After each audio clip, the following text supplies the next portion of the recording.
थोडंसं मराठवाड्याचं का महाराष्ट्राचं या गोष्टीमुळं त्यांच्या दोघांचं हे होतं.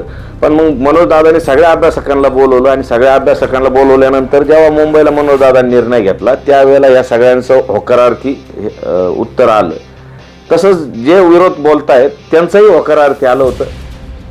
सरकारने स्पष्टपणे मनोजदादाला सांगितलं होय की तुम्हाला जर याच्यात अजून काही सुधारणा करायची असेल तर आमची दारं उघडे. पण काही अभ्यासक हे न्यूज चॅनलवर बोलताय त्यामुळे आमचा समाज संभ्रमित आहे.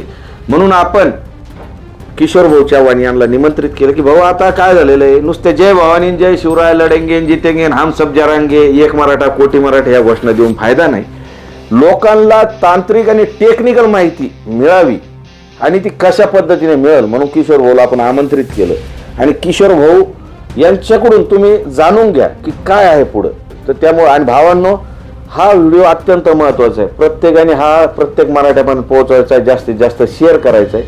आपले हे जे चॅनल आहे ते सबस्क्राईब करून ठेवा. कारण आपण जे आहे ना आरक्षणाबद्दल आता ही सिरीज याच्यामध्ये मोठमोठ्याले अभ्यासक बोलून ह्या कायदेशीर जो पेच आहे लोकांमध्ये जो संभ्रम आहे तो दूर करण्याचं काम करणार आहे. तर आता किशोर भाऊ चव्हाण बोलतील. जय शिवराय. धन्यवाद.